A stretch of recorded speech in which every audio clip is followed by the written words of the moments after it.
Mock Draft Monday. And this is a huge one, and it's highly important this week because this is our final NFL mock draft for the 2022 NFL Draft before NFL Free Agency. At the time you guys are watching this, I'm probably going to be live on the channel with an NFL Free Agency live stream. So make sure you guys stop in, say hi, check out our live streams on the channel. We'd love to have you in there and participating. So, quick disclaimer, since we're recording this before the start of NFL Free Agency, perhaps the team will sign a guy that fills in the position we're looking at in this mock draft. Take that into consideration, especially if you're watching this later into the week as well. But without further ado, let's get into it. Make sure you guys subscribe to the channel and leave a like on today's mock draft. It would be huge for us. And Austin, first overall, you've got your Jacksonville Jaguars here. And this week, you've opted for edge Aiden Hutchinson out of Michigan. What really makes him a special player and worthy of the #1 overall selection? Yeah, I mean, when you look at what he brings on tape, from his motor to his polish as a pass rusher, he's also very, very good against the run. Now, the big difference for me here, having this week being edge, is it's kind of tough with the Cam Robinson situation. Does that franchise tag mean that they're comfortable moving forward with him going into next year? And then Walker Little is going to play right tackle. You very well could see Juwan Taylor kick inside and play right guard, because there's going to be a lot of shifting along this offensive line, especially considering AJ Cann and Andrew Norwell are both free agents. Therefore, there's going to be some holes along this offensive line. Maybe that's the route that they go. However, I actually have Aiden Hutchinson going. It's really tough between him and Thibodeau, but at this point, I'm comfortable going Hutchinson at 1. Yeah, I think this draft is one of those, more wide open drafts. Last year, pretty much every single mock draft we did had Trevor Lawrence going first overall. That was the obvious #1 selection. This year, I don't think there's quite a clear-cut one, especially before free agency. Now that the Jaguars did put that franchise tag on Cam Robinson, it cloudies that position a little bit more for them. Do they look at Evan Neal? Do they look at Ike Ekwonu? Or do they ultimately go with an edge like Aiden Hutchinson? I know you considered all these outcomes. And Aiden Hutchinson, to me, I think he's a really safe pick here, and someone who's going to be really, really, good in the NFL. I think he's going to have a lot of success early. I think he's really NFL ready. I think he's going to help the Jaguars moving forward. Moving on to pick 2, you're sticking with the edge position here for Detroit, going with edge Kayvon Thibodeau, arguably the most talented player in this class. Ran a pretty good 40 time at the combine, also put up a pretty good number of bench press reps, and then proceeded to not do any of the other drills. Are you concerned about that? I know some of our viewers might be. I'm not super concerned about it. I think he's proven that he is a top tier player in this draft. Ran that 4.58 40. I think he put up 27 reps on the bench press. A guy that's a freak athlete, phenomenal, overall upside. So that's what I love about him. I think he brings that to the table. But when you look at the Detroit Lions, they definitely need some help up front. That front seven is going to need a guy that can really turn the tide in terms of rushing the passer. They've struggled with it the last couple of years. They've had some bright spots as well along in that front seven. However, this takes it to a whole new level. Dan Campbell's looking for a guy that's going to be super explosive off the edge, and Thibodeau definitely fits that mold. Right. If the Lions are ever going to get onto a track where they want to be winning a ton of games year in, year out, they've had to address trenches. Last year they did it with Penei Sewell. That was a really good pickup for them. And now this year, Kayvon Thibodeau. I know there's some question marks around his work ethic, takes plays off. I know some people believe that, but the talent's there, it flashes, and he is really worthy of a top 2 pick, in my opinion, as well, based off the physicals, based off the tape, and everything that he showed up to this point. He's worthy of this selection. Moving on to pick 3, we got the Houston Texans here, and it's a little bit of a switch up now. You've got tackle Ike Ekwonu from NC State going ahead of tackle Evan Neal from Alabama. Talk about your reasoning as to why, first of all, Houston's going to be looking at a tackle, and why you proceeded to go with Ekwonu here for them. Yeah, Houston definitely needs to kind of start establishing an offensive line for whoever the next quarterback of this team will be. Deshaun Watson will likely be moved, and a lot of this could change after a trade is made. But I look at Ekwonu from an overall standpoint. He's a terrific run blocker, good pass protector. But what I've been hearing in the draft community is teams are falling in love with Ekwonu from what he brings physically, and also how smart he is as an offensive lineman. So I could definitely see Houston going this route. I know a lot of people have been thinking Evan Neal is tackle 1, but I'm hearing a little bit in this draft community that might not be the case for every team. Yeah, Ekwonu, definitely an interesting pickup. And one key thing here for Houston as well, Ekwonu's a really, really great run blocker. And I think if you're Houston, you need to better identify ways to run the football. They struggled with it all last season. I think Ekwonu's a huge step forward in the right direction for this franchise. Moving on to pick 4, we got my New York Jets here, and as a Jets fan, I'm excited to see this tackle Evan Neal, and it's a little bit interesting here because, of course, last year George Fant had a really good season, filling in at left tackle for Mekhi Becton. They also still have Becton there. Is this an example of best player available? He's too good to pass up on here, 4th overall? It definitely fits the mold of what Joe Douglas is looking for. He's looking for big guys that are nimble and can move. That's exactly what Evan Neal is. He's a really good athlete, a terrific fit along this offensive line. He wants to build up the trenches. He's made that pretty clear, especially along that offensive line. They've done a nice job reestablishing, rebuilding this line with the Becton selection and the ABT selection. So when I look at it from that lens, I think it's going to be hard for him at number 4 if Evan Neal's still on the board. There's a lot of really good players still here for them. Potentially, you could look at in the secondary with a guy like Kyle Hamilton, Sauce Gardner. All those guys could definitely help that defense. However, I'm going off of what Joe Douglas might do in some of his tendencies. Yeah, I think Evan Neal perfectly fits what he's looking for. We'll see if he does go with the 3rd offensive lineman in the 1st round in his 3rd NFL draft as the GM of the New York Jets. Pick 5, we're staying in New York here with the New York Giants, and you're going with Charles Cross out of Mississippi State. I know you're really high on this kid as a prospect. You really like what he can bring to New York. What are some of those characteristics and traits that he has? Yeah, really, really great pass blocking technique. You look at his legs, really smooth in pass protection, a guy that can get out in space. Really, it's funny because early on in his career at Mississippi State, definitely struggled with pass protection, and that is now his strength. Was run blocking. That was more of what he was known for early on in his career. Turned the tide on that, really reestablished himself as a terrific pass protector, one of the best in the class. And the New York Giants are going to be continuing to reshape their identity here. Offensive line is going to be a priority, I feel. They already have Andrew Thomas, and now they come back and draft a guy like Charles Cross. Daniel Jones is going to be well protected at the tackle spot. This is a massive need here for the New York Giants. Last year, they were one of the bottom teams when it comes to average yards per play. And a big reason why they just didn't have protection for their quarterbacks, especially with Daniel Jones heading into his 4th year. They didn't pick up his 5th-year option, so now there's some question marks about who the QB is going to be. If they want Daniel Jones to be successful, you have to protect him. Charles Cross, a great pickup here, Austin. Moving on to 6, we got the Panthers, and you're going with the Pittsburgh Panther here for Carolina. That's, of course, quarterback Kenny Pickett. Break down what he brings to this team, and is this a little bit of an attempt to save some jobs there in Carolina? Yeah, Carolina is definitely going to be looking to take a quarterback just because of the mess that's there at that position. We look at Matt Rule and what his leash is. It's not going to be long. They have to win, and they got to win now. So I wouldn't be surprised if they really pulled a trigger on a trade for a quarterback. However, since we don't know if that's going to happen or not, they have to take quarterback here. Kenny Pickett is the guy that you could, deem as the most pro ready as it currently stands. Same was true for a guy like Mac Jones last year. People felt he was very, very ready. Trevor Lawrence was in that discussion as well, but Kenny Pickett probably gives you the best chance to win on day one. One of those late bloomers as a quarterback prospect. Definitely didn't have the start to the career that you would think a first round prospect would have. However, definitely has changed that. He was a very, very late riser in the process, and now Carolina is getting a guy that they hopefully can win with. Yeah, I think the clock's ticking there in Carolina for not only head coach Matt Rule, but also the GM there. I think they have to get this one right. Hopefully Kenny Pickett can be the guy there in Carolina moving forward. Pick 7, we got the Giants on the clock again, and this is another guy who's been rising all throughout this process, Austin. I know you're starting to fall in love with what he brings out of Florida State, and of course, that's Jermaine Johnson. Talk about his strengths and really why New York has to get started up front in the trenches this year.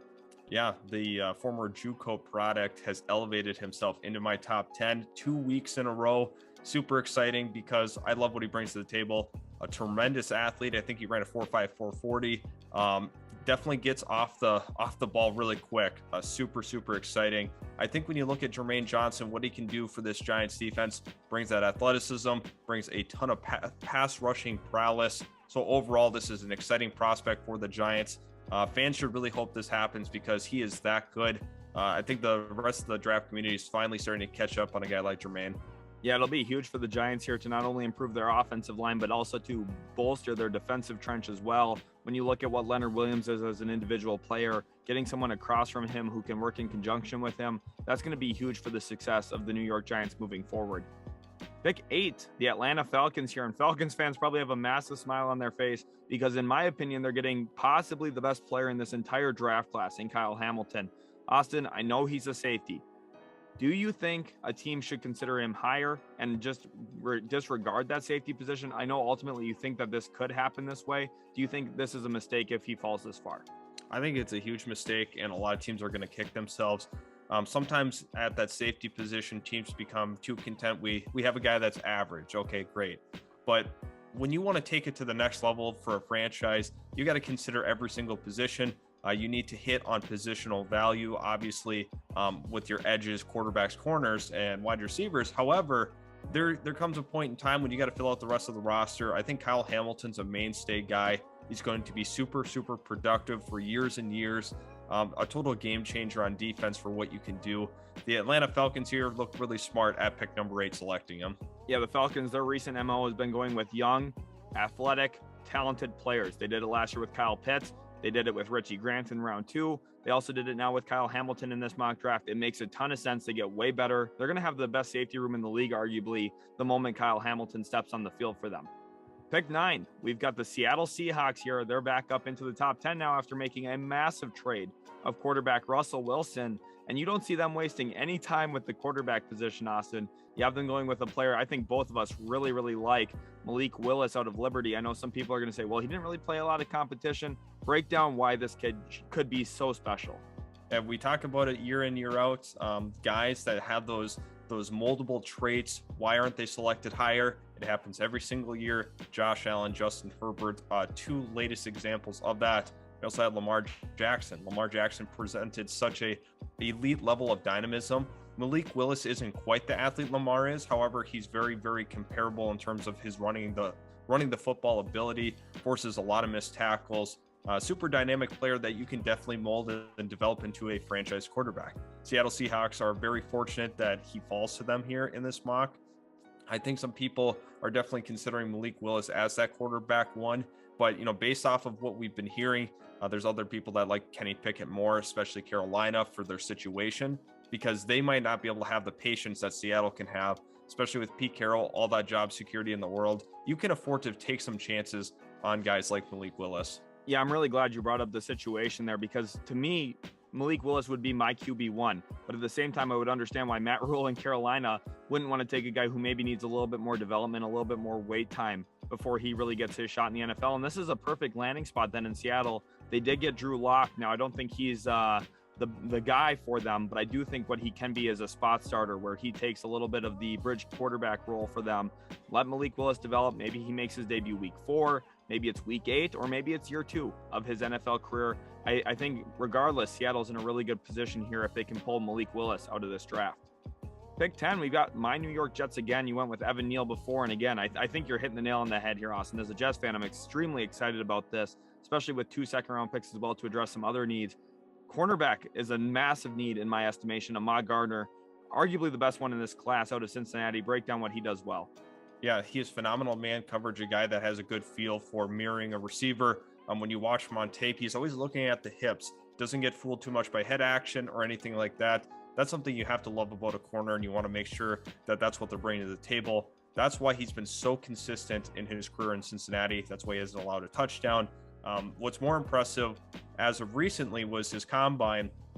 His ability to run the 40 definitely ran better than a lot of people thought he could. He also has a 6'3" frame, 200 pounds, big physical guy. And I think at this next level, the New York Jets are doing very well with the second pick in the first round. I had him actually going number 4 last week. Falls here to number 10 this week, but Ahmad Gardner definitely could see being a mainstay Pro Bowl corner for the Jets. Yeah, when you look at cornerbacks in this year's class, his combination of size and length is going to make him a phenomenal press cornerback early. He also has the speed to take deep receivers. I think his size as well is going to help him in that regard. For me, he's probably the best boundary cornerback on day 1. I think, maybe Derek Stingley has a little bit higher upside potentially with some of his, speed and athleticism there. But Ahmad Gardner, I love this for the New York Jets, and Jets fans, you should be excited as well. Pick 11, we're moving on to Washington with quarterbacks off the board. Kenny Pickett, Malik Willis. You decided not to go with the QB, especially now that Carson Wentz is there. You have linebacker Devin Lloyd out of Utah. This defense just got scarier. Yeah, I mean, there's already so much athleticism on this defense to begin with, especially along that defensive line. But now you add Devin Lloyd into the mix. They've been looking for a true guy as the middle linebacker of this team. And I think that's exactly what he brings.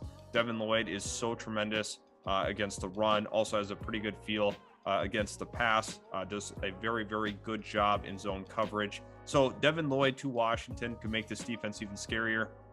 Obviously, they underperformed a little bit last year compared to where we were expecting them to be.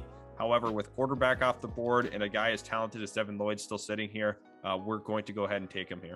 Yeah, I think Washington is going to be one of the interesting teams over the offseason. They already made the move for Wentz. I think going with a linebacker like Devin Lloyd, you put him in the center of your defense with his size and physicality and also ability in pass coverage. He really improves what you can be. It's also going to be interesting to see what they do with the cornerback position, but I really like Devin Lloyd's fit here with the Commanders.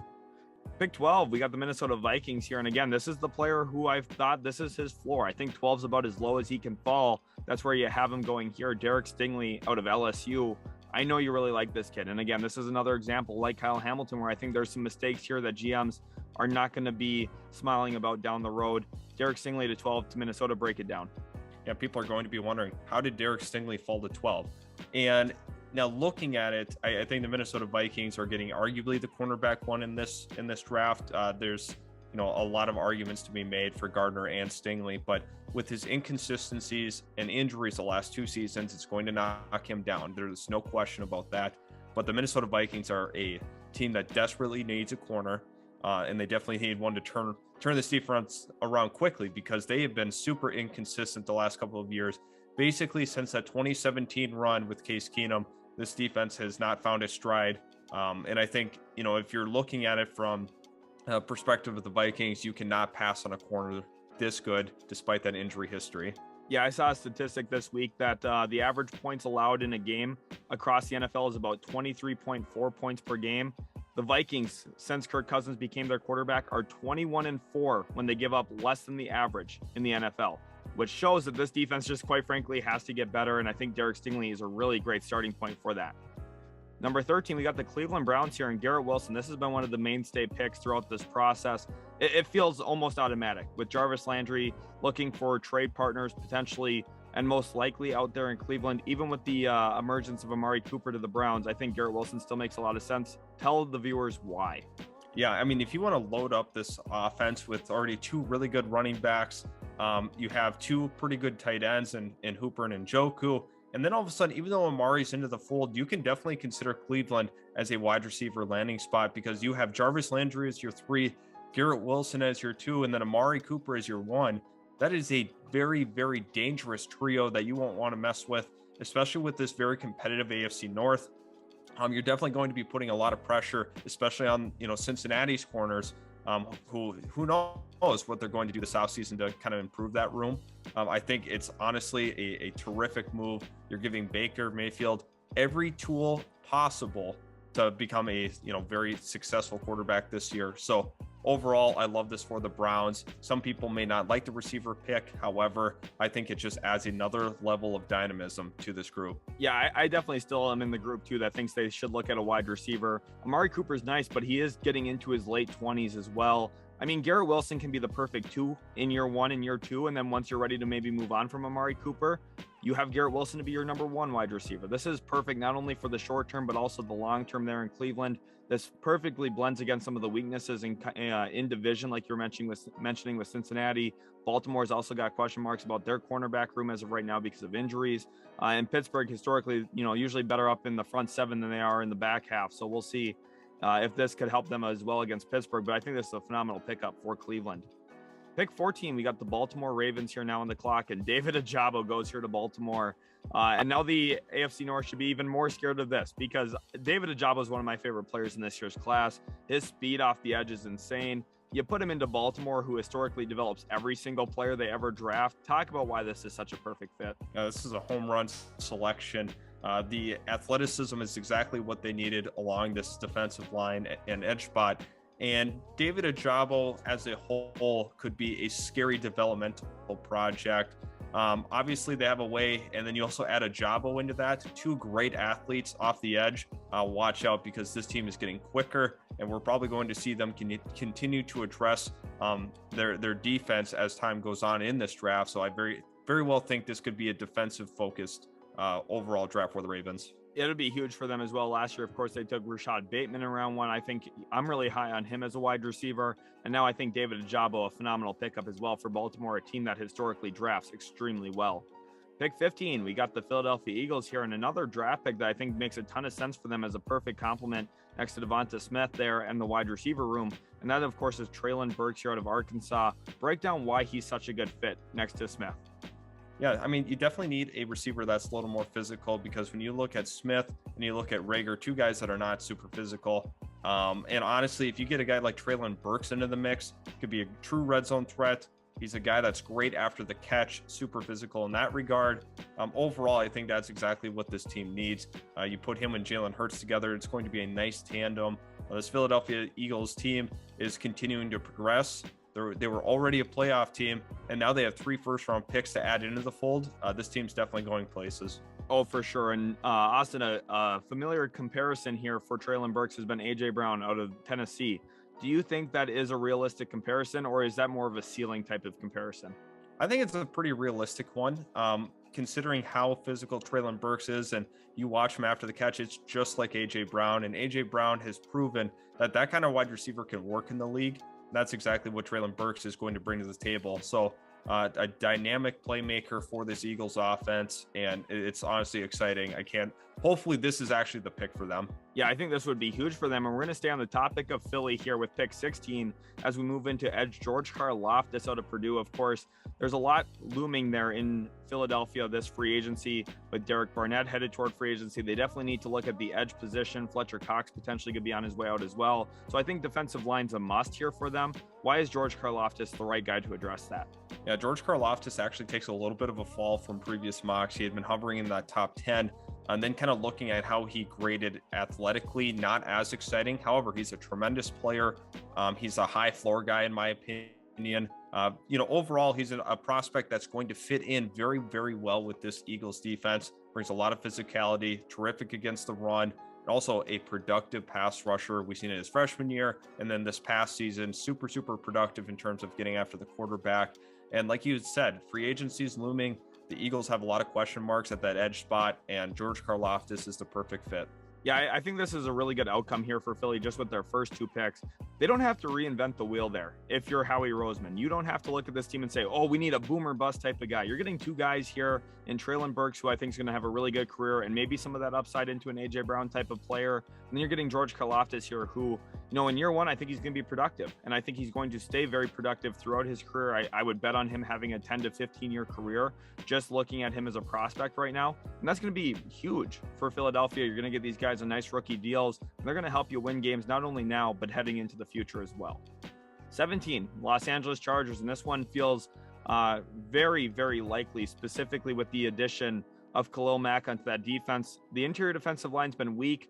Jordan Davis, he's a one-man wrecking crew. Talk about his strengths. Yeah, that would be very tough to compete with in that division. And you have Joey Bosa, and you have Khalil Mack, and then on top of it, Jordan Davis in the middle. Watch out. One-man wrecking crew is what Jordan Davis was really establishing his reputation as at Georgia. A historically great Georgia defense was anchored by him in the middle. Very tough to run up the middle. Overall, I think this is an A-plus level fit. That's the big thing for me. Not only did he test great, but his film was really, really good, especially against the run. Watch out, league, if this is the selection. Tom Telesco might sound just like Joe Douglas with this selection, where he says a guy that big should not be able to move that quick. Jordan Davis really impressed me, not only all season long, but his combine as well. I mean, this guy, there's a lot of potential here for him, and he's going to be huge, helping LA really tighten up that defensive line, especially against the run game. Pick 18, we got the New Orleans Saints, and you're going with the quarterback here, Sam Howell. He rises up to QB3. Haven't seen him in the mocks a ton lately. Why do you have him rising up to 18? Yeah, I mean, when you look at collectively what he's done in this entire process of the offseason, I think that people are starting to gain a little bit more confidence in him as a prospect. I know he had a little bit of a down year compared to where people were expecting. If you remember at the start of the year, he was the second overall pick projected in a lot of our mocks and a lot of other major media's mocks. But Sam Howell here, he's 6 at 18. Definitely that Senior Bowl helped him out a ton, showed a lot of maturity, showed a great ball. Definitely had a little more zip than people were expecting too. So overall, I love this for the Saints because we're not exactly sure quarterback wise where they're going to be at. Jameis Winston's a free agent. There's questions about Taysom Hill long term of what he could be as a quarterback. So that's why I opted for Howell. Yeah, quite frankly, if you're New Orleans, you can't roll into next season with Taysom Hill being your QB1. I just don't see that as a positive outcome here. In year one with a new head coach, you're not going to win a ton of games if Taysom Hill is your guy at the quarterback position full time. I think Sam Howell, I think, again, one of those where maybe the upside's not immense, but at the same time, he's going to help you come in and at least be competitive. Number 19 now, we're moving on here to the Philadelphia Eagles, yet again, their third pick in the first round. Eagles fans, leave a like on this mock draft if you're excited about all the potential outcomes for this Eagles team. And you got Andrew Booth Jr. here out of Clemson. Talk about why this defense needs to improve a little bit more in the secondary as well. Yeah, Darius Slay was terrific last year. I do have a little bit of other questions about what surrounds him at that corner spot, but Andrew Booth Jr. could be a significant upgrade for them. A long arm corner, got good size as a whole, was not super fast at the combine, but he was good enough to where he stays and maintains his level as a first round level corner. Love this for the Eagles. I think that, with these 3 first round picks, it's going to be tough in that NFC East next year. The Cowboys are definitely going to have some competition. This division is going to definitely be better heading into next year. Yeah, I think Andrew Booth Jr. is a massive upgrade at that cornerback 2 spot long term. Looking in Philadelphia, they have to get better in the secondary, especially dealing with a team like Dallas. You also have to deal with Washington with Terry McLaurin and the Giants as well. Obviously, they brought in Kenny Golladay, maybe not the biggest mover of the needle, but at the same time, in division, you need good cornerback play, and I think Andrew Booth Jr. does help them there. Number 20, we got the Steelers here, and going with Bernhard Raimann, a player who tested fairly well throughout the combine, put up a good number of bench reps, also ran fairly well in the 40 time. What do you like about Raimann? Raimann is a really good athlete, and that's something that you want to hold on to if you're a Steelers fan, because I was debating between him and Trevor Penning. Raimann's definitely tested very well. However, when you look at it, Pittsburgh Steelers need offensive line. They haven't been as strong as they had been in years past when they had built it up during the AB Big Ben era, Le'Veon Bell. They had a really strong offensive line. That's why they were so successful too. Big Ben had a ton of time, but now that offensive line has progressively gotten worse over the last couple of seasons. This definitely helps right the wrong there. Raimann's a terrific fit with that Pittsburgh offense. Yeah, I think this is a huge need for Pittsburgh. You address it here with Raimann, a player I like quite a bit. I think he's going to be really successful in the NFL, and I think here for Pittsburgh, it's a good pickup. Number 21 now, we move on here to the New England Patriots, a team that I think is going to have a ton of interest in wide receivers around the league. Chris Olave here is the player you go with, and this makes a ton of sense as well. Another player who can be a real dangerous player outside, either at the slot or at the outside wide receiver position. What do you like about him here for New England? Chris Olave surprised a lot of people at the combine. He ended up running a 4.39, which people did not see that kind of speed with him, which is hard for me to believe because when you watch him on tape, he was burning corners consistently down the field. He was a constant threat. So overall, that did not surprise me that he ran that fast. When you look at what he brings to the table, brings some overall athleticism, really good route runner, smart player, and that's more of what New England needs on this offense. They're not super dynamic in that receiver room. However, that's exactly what Chris Olave can bring, a little bit of dynamism, a little bit of yards after the catch. That's exactly what Mac Jones needs. Yeah, I think that's a perfect pickup there for a young quarterback. You give him a receiver who is, done it at the collegiate level, has found a ton of success already, and I think he's going to translate really well to the NFL game at the same time. 22, we're sticking with the Raiders here now, and we've got Drake London out of USC, so we have a Southern Cal kid going over to Vegas here now at this spot. I know Drake London's a player you like. I really like him as well. Why should the viewers like him, especially Raiders fans? Yeah, definitely has the size, the catch radius that you're looking for in a potential number 1 wide receiver. I think it's kind of interesting because he ended up measuring a little bit shorter. I'm not sure on the exact measurement, but I think it's possible he came in under 6'4". A lot of people were expecting him to be at least 6'5". So that is something to take into consideration with him as a prospect. High volume guy, though, at USC was Keaton Slovis's favorite target throughout the course of the year. Love this for the Raiders, though. They need that big body wide receiver that can really elevate Derek Carr. I think that's exactly what he's getting here. Yeah, definitely. And one thing about Drake London as well, I really like his route tree, specifically as an outside boundary wide receiver. He's very comfortable operating outside of the numbers, specifically on curl routes, hitch routes, and also on go balls. I mean, he's going to be extremely productive. You're going to be able to use him as that volume receiver like we were talking about. And I think that's going to be really key, giving them a complementary piece next to Renfro and also Darren Waller. 23, we got the Arizona Cardinals here, and this is a pick I would think based on the idea of best player available here. Tyler Linderbaum, interior offensive lineman out of Iowa. I know they have Rodney Hudson there, Austin. Why does this make sense anyway? Yeah, for me, I look at it through the lens of he can be a terrific guard at that next level. He's going to be a really good center at the next level. And I think when you look at what he brings to the table, he's just a smart football player. One of those guys that falls into the trap of positional value of a center, which I think that should be highly regarded in this league, but sometimes it's just not. When you have a young quarterback like Kyler Murray, you want to protect him. Tyler Linderbaum, great pass protector, a phenomenal football player as a whole. I think the Arizona Cardinals would be doing themselves a lot of good for the sake of Kyler Murray with this selection. Yeah, Linderbaum here sticking with the bird theme, going from the Hawkeyes to the Cardinals. It'll be interesting to see how his career pans out, and I think he's going to be highly successful. Pick 24, we got the Dallas Cowboys here now at this spot, and you have them going with interior offensive lineman Kenyon Green. And the Cowboys, when they played their best football, they've had a phenomenal offensive line. And honestly, this scares me because I really, really like Kenyon Green. I really love his tape. I think he's a really good offensive lineman. What specific characteristics in him do you like moving into the next level? I mean, he's a strong individual offensive lineman, but his ability to pull is next to none. I mean, when you look at him on tape, he's an absolute steamroller. When he gets out into space, he's good enough to have the speed to get to linebackers, corners, safeties. It doesn't matter. He's got the reach. He's got the speed to do so.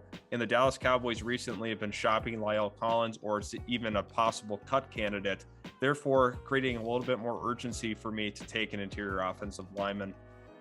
Yeah, I think you have to improve that offensive line, especially if La'el Collins does find his way out of Dallas because of cap reasons. I think Kenyon Green is a really great implement piece immediately into that offensive line. 25, Buffalo Bills here, and this is another one that's been kind of a mainstay selection here on the channel. Trent McDuffie out of Washington here for Buffalo. Why does this pick make a ton of sense? What do the Bills really need to go with in this year's draft? Yeah, Tre'Davious White's going to be back next year. That's great. Levi Wallace had definitely exceeded expectations. Now you throw a guy like Trent McDuffie into the fold, who is a terrific cover corner this year. Came in at about 5'10" in overall height. Not going to blow you away, but with how consistent he was, he's also a pretty good athlete. Throwing that all into the mix, and all things considered, Buffalo in this tough AFC, especially with how loaded it even got more now with Russell Wilson joining the fold. You got to be able to cover on the back end in case of injuries as well. To your corner room, you have to make sure you're solid, and they would have three really good options in that corner room currently. Yeah, this is the best way to compete in the AFC. You're going to have to slow in the other team's passing offense. Think about how Buffalo's season ended with a Kansas City Chiefs touchdown with a Kansas City Chiefs score where they pushed the ball down the field easily. You need to add a little bit more cornerback talent. Trent McDuffie, a great option for them. Moving on to 26, we got the Tennessee Titans here, and you're looking at interior offensive lineman Zion Johnson out of Boston College. What do you like about this Boston College prospect here at the guard or center position? Yeah, he's going to be a terrific run blocker. That's what he's going to bring to the table. Tennessee obviously predicates a lot of their offense on the run. And just looking at it from the scope of, he can elevate this team, this offensive line as a whole. Obviously, Tennessee is one of the premier talents. Definitely going to probably win the AFC South once again. And they're going to have Derrick Henry back. They want to make sure they have wide open running lanes, because when their offense is at their peak, they're running the ball effectively, and the best way to do that is to draft a talented run blocker like Zion Johnson. Yeah, I think Zion Johnson's arguably the most pro-ready guard in this year's class. I think he's going to have a ton of success early, and I think putting him into an offense that runs the ball a ton makes a lot of sense as well. 27, we got the Tampa Bay Buccaneers here, a team that all of a sudden, I don't know how I feel about this team. No Tom Brady there anymore. You're going to lose some guys in free agency. Trevor Penning, though, he's a really good piece to start it off with here. Do you see him as a long-term replacement for Donovan Smith? Absolutely. Donovan Smith is going to be a cap casualty. They're going to have to move some money around to really open it up and for them to improve. Trevor Penning had a great Senior Bowl week, tested very well at the combine as well. He's a nasty player, somebody that Tampa Bay definitely needs. Obviously, Ali Marpet retiring definitely changes things in the complexion of this team. So they're going to have to improve this offensive line, and it's got to start at that tackle spot for cap saving reasons. Yeah, I know you really like Penning. He's a nasty offensive lineman. He's going to get down and dirty and do a lot of the dirty work for a team. I think the Buccaneers have to get a little bit better at running the football. Penning's going to help them in that regard. 28, we've got the Green Bay Packers here, and welcome Sky Moore into the first round out of Western Michigan. He's been picking up a lot of steam as of late. I know he's a player you're really high on. I've really liked him as well. What do you specifically like about this Western Michigan product? Yeah, Sky Moore at the combine tested better than people had expected. 4.4 140, pretty impressive for him. Super productive guy at Western Michigan. It's been definitely picking up some steam in my mock drafts. The last two now have included him in my first round. The fit with Green Bay is tremendous. Sky Moore and Devontae Adams, long-term, that's scary to me. Green Bay has struggled with having a consistent number two, another go-to receiver. That's what Sky Moore can become. I think he's proven that this entire season with his level of production. So looking at Green Bay, this is a great landing spot for him. Phenomenal addition here for the Packers. And you see GM Brian Gutekunst in this mock draft rewarding Aaron Rodgers for sticking in town. You give him a first-round wide receiver finally, and it's a really good time to do so, especially with a talent like Sky Moore available at this point. Moving on to 29, we've got the Miami Dolphins here, and then they're an interesting spot. I think that they're going to be an interesting team to watch in free agency just based off how much money they have available to them. You have them going with tackle Daniel Filele here out of Minnesota. I know you really like this player. It's more of a development project probably in round one, but what makes him so special? His overall upside. I mean, when you just look at the sheer size of him being in that 6'8", 380, very tough to turn your eye to that, just considering what he is. Definitely a player that you have to consider as a potential Pro Bowler in his career. If things pan out, he's got the size, the athleticism, the strength to be a great tackle in this league. Now the question has to become, can he get up to speed enough as a true pass protector for Tua? I think the answer is going to be yes. But when you look at the long-term upside, definitely worth the risk at pick 29. And with that risk there with Daniel Filele, do you think worst case, outcome, does he just become a really good guard in the NFL? Yeah, I think so. I think if it does not work out at tackle, he's going to be a phenomenal guard. So either way, even if the situation you point out does not work out for him, he's going to be a terrific guard, very likely. And I think Miami is making the right pick here. It'll be interesting to see if any of those AFC West teams maybe try and move up here to get Daniel Filele after the Jordan Davis edition for the Chargers. Maybe this is the Jordan Davis counter pick for a team in the AFC West. Looking at pick 30 in the AFC West, we got the Kansas City Chiefs here. Nakobe Dean, linebacker out of Georgia, slides a little bit in this mock draft. Are there any concerns you have about him, or is this just, positional value? Linebackers sometimes maybe don't go as high. Yeah, and that's just it. You hit the nail on the head, because linebacker at this point, it was kind of tough to see from all the teams that we had just gone through, especially from the middle to the end of the first round. I'd definitely consider him in a lot of different places like New England, but Nakobe Dean ends up sliding here to Kansas City, and they'd run this pick up to the podium. They need some more athleticism on this defense. Upgrading from Anthony Hitchens to Nakobe Dean is an A-tier level move to me, in my opinion. I love this pick for them, and just moving off of Anthony Hitchens was huge for them earlier in the offseason. Now they end up getting an absolute stud of a linebacker. Yeah, this is a phenomenal addition for them, like you're saying. And one key thing to note here with Nakobe Dean as well, if he starts sliding like this, it's possible a team would try and trade up from their second round pick to go get him. We didn't do trades in this mock draft. We're kind of waiting until after free agency and all the dust settles there, just so we have a better feel of what teams are really going to be looking for before we start projecting a whole bunch of movement in the NFL draft. But Nakobe Dean, he's going to be a hot name for teams to try and move up for when we get to that point of the mock draft process. 31, we've got the Cincinnati Bengals here, and it feels like offensive line just has to be the pick. Otherwise, I feel like Bengals fans are gonna, storm the team facilities. So Darian Kennard here from Kentucky. What do you like about him? Yeah, I think as a run blocker, definitely what you're looking for, and pass protection as well. He's going to be a huge upgrade over what they've been currently running out there. Has the ability to shift into guard if need be.